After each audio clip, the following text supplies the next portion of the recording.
So hello guys, welcome back to my channel. यार इस video में हम लोग ना कोई मैच के बारे में रिव्यू करने नहीं आए हैं। हम ये देख रहे हैं कि यार बार्सिलोना जो जब नवंबर से खेलना शुरू हुई है, after international break of November, यार कुछ अलग अलग सी लग रही है। Not at Barcelona we know under Flick, जो कि अक्टूबर में खेली, जिसने बायर्न म्यूनिख को हराया था, जिसने रियल मैड्रिड को हराया था। तो ये ऐसी क्या प्रॉब्लम हुई है उसमें कि जो बार्सिलोना में जो प्लेयर्स हैं, क्या ऐसी टेक्निकल मिस्टेक्स हो रही है, ऐसा क्या हो रहा है कि बार्सिलोना जो अंडर परफॉर्म करनी शुरू कर दी है, हमने पॉइंट्स लूज करने शुरू कर दिए हैं। हमने ला लीगा में जो 6 पॉइंट्स की लीड बना ली थी, वो हम अगर रियल मैड्रिड जो है अपना अगला गेम जीत जाती है तो हमसे वो 1 पॉइंट क्लियर हो जाएगी, जबकि real Madrid is not in the best form of its life. तो यार ऐसा क्या प्रॉब्लम है, उसके बारे में डिस्कस करेंगे हम इस वीडियो के अंदर। तो देखो, आप सबको ये बात तो पता ही है कि देखो क्या डिफेंस में हमारी क्या दिक्कतें हो रही हैं। मेजरली हम जो दिक्कत कर रहे हैं डिफेंस में कर रहे हैं, ये सब आपको सबको पता है। लेकिन मैं इस वीडियो में आपसे ये बात करने आया हूं कि ऐसी डिफेंस में क्या दिक्कत हो रही है जो कि बार्सा को अफेक्ट कर रही है, बार्सा को मेजरली जो अफेक्ट कर रही है।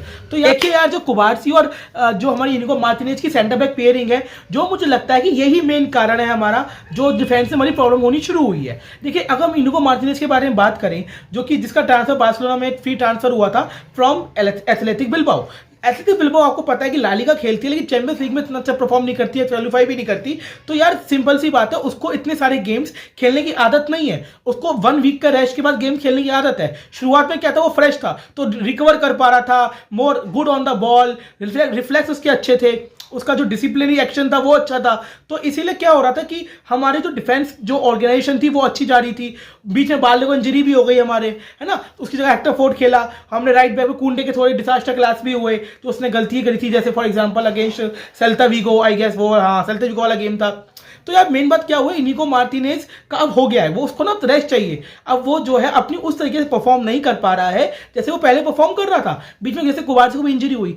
आपको ये बात मैं बताता हूँ कि बार्सिलोना में वन ऑफ द जो मोस्ट इवेंट्स जो प्लेयर्स खेले हैं, वो एक उनमें से एक इनिगो मार्टिनेज भी है। क्योंकि एक तो वो इंटरनेशनल ब्रेक पे नहीं जाता है, तो फ्लिक उसको रिपीटेडली खिलाया जा रहा है। लेकिन यार इसका सॉल्यूशन क्या है? मेन सिंपल सी बात है, इसका एक ही सॉल्यूशन है जो कि अब आने वाला है, वो उसका नाम है रोनाल्ड अराउहो। देखिए, अब आप कहेंगे कि यार रोनाल्ड अराउहो भी बहुत ज़्यादा डिफेंस में लास्ट ईयर देखिए उसका सस्पेक्टेबल रहा था बहुत ज़्यादा, उसने मिस्टेक्स भी हुई थी उससे। उसका एक रेड कार्ड जो पीएसजी जो हम अगर वो रेड कार्ड नहीं होता तो हम जो है मैच जीत जाते, वो सब बात सही है यार। बट ये बात से कोई डिनाई नहीं कर सकता, Ronald Araujo is a world class defender. अगर आपको उरुग्वे के साथ उसका गेम याद हो अगेंस्ट अर्जेंटीना, तो उसने मेसी को तकरीबन हद तक रोका हुआ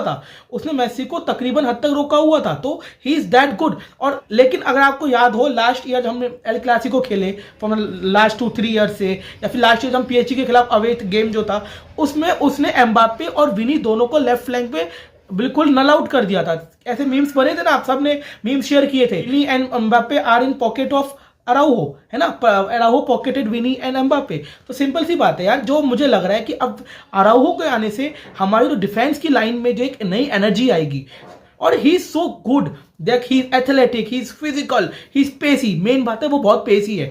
अगर कोई आजकल ऑफसाइड ट्रैप हमारा बीट लोगों ने करना थोड़ा बहुत शुरू करा है, उन्हें क्या करते हैं, वो डायरेक्ट सीधा अटैकर को बॉल नहीं डालते, वो पास खेलते हैं, बैक पास टू मिडफील्डर फिर एकदम से अटैकर को बॉल एक निकाल के देता है, जो कि जिससे कि वो लोग हमारी ऑफेंसिव जो ट्रैप है उसको बीट कर पा रहे हैं। तो उसके लिए हमें क्या चाहिए कि हमारी डिफेंस में कोई ऐसा प्लेयर हो जो पेसी हो। जो पेसी प्लेयर है वो है हमारे, उसका नाम है रोनाल्ड अराउहो। यार अराउहो के आने के बाद जितना मुझे लग रहा है हमारे जो डिफेंसिव इश्यूज है ये सारे जो है क्लियर हो जाएंगे, क्योंकि बेसिकली बहुत ज़्यादा एडवांटेजेस है अराउहो के आने से। जैसे he is physical, he is athletic, he is pacy, जो कि मतलब अगर ऑफेंसिव कोई बीट भी होता है तो he can recover the ball easily, है ना। जैसे आपने जो गोल्स खाए पिछले आप देखे होंगे कि हमारे विंग जो सेंटर बैक्स हैं वो नहीं आ पाते, वो जो है कट डाउन नहीं कर पाते, उनके जो रन्स होते हैं नहीं कर पा रहे ना, क्योंकि एक बॉल निकल गई तो attacker is through on goal सीधा गोलकीपर के पास। जैसे अगर आपको ध्यान हो, रियल बेटिस के साथ जो फर्स्ट 5 मिनट्स में इनाकी पीना ने बहुत अच्छा सेव किया था ऑफ आब्दे, है ना। आब्दे का वहां पास कर देता था, वो क्लियर कट गोल था, लेकिन आब्दे ने खुद शॉट लेने की कोशिश करी and what a brilliant save है इनाकी पीना। तो उसी सिचुएशन पे अगर हम आ जाते हैं तो हमें एक ऐसा सेंटर बैक चाहिए जो कि उसको वहां जाके कट आउट कर सके, उतना पेस हो कि वो उस डिस्टेंस को रिकवर कर सके। तो वो उस पेसर का नाम है रोनाल्ड अराउहो। और जनवरी के बाद अगर क्रिस्टेंसन आ जाते हैं तो और भी अच्छी बात है, लेकिन Cubarsi and Araujo in the centre back would be very good for us. हम हेयर एंड देयर इनको मार्टिनेज को खिला सकते हैं, ऐसी बात नहीं है, थ्रू प्रॉपर रेस्ट, तो वो भी फ्रेशन अप आएगा। तो सिंपल सी बात है, तो ये 3 जो हमारे डिफेंडर्स हो जाएंगे।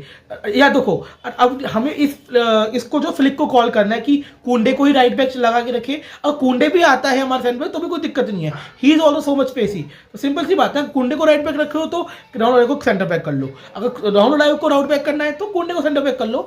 This is nothing wrong in any of the 2 cases. तो सिंपल सी बात यह है कि अगर हमें डिफेंसिव मिस्टेक्स का हमें, क्योंकि देखो फ्लिक तो हाईलाइन खिलाएगा, फ्लिक ऑफसाइड ट्रैप भी बना के रखेगा। आप अगर सोचो फ्लिक अपने सिस्टम में चेंज करेगा, that is not going to happen. और एक चीज जो अराउहो की स्टैंड आउट करती है सबसे, वो है the captaincy of Araujo, the leadership quality he has, he can lead the defence from the back in lead the team, he is also the captain of the Barcelona. So अभी जो ter Stegen के बाद second captain जो है अराउहो ही है। क्यों बनाया गया उसे, उसको ड्रेसिंग रूम ने क्यों चुना है? Due to his leadership skills. Simple सी बात है, उसकी जो लीडरशिप स्किल्स है इतनी अच्छी है कि वो टीम को साथ लेके चलता है, टीम को जो है बांध के चलता है, पीछे से इंस्ट्रक्शन दे पाता है। तो यार उसकी जो ये क्वालिटी भी है, ये भी बार्सा जो है मिस कर रही है, the character, the mentality, the basically the monster mentality of Araujo. तो इस बात में भी आप हमें सोचना चाहिए, क्यों इसके आने से बार्सा की एक मेंटलिटी में ही फर्क आएगा। जो ऑलरेडी इतना रूथलेस है उसमें और रूथलेस पना आ जाए, तो आप सोचो ना कि ऑपोजिशन के लिए कितना डेंजरस हो जाएगा। मेरे को जो लगता है Ronald Araujo will be the answer to the problems of Barcelona's defence. अगर आप मेरे से एग्री करते हो तो चैनल को लाइक करें, चैनल को सब्सक्राइब करें, और तब तक के लिए विस्का एल बार्सा, फोर्सा बार्सा, जय हिंद। लेकिन याद रखना मेरी बात को, रोनाल्ड अराउहो।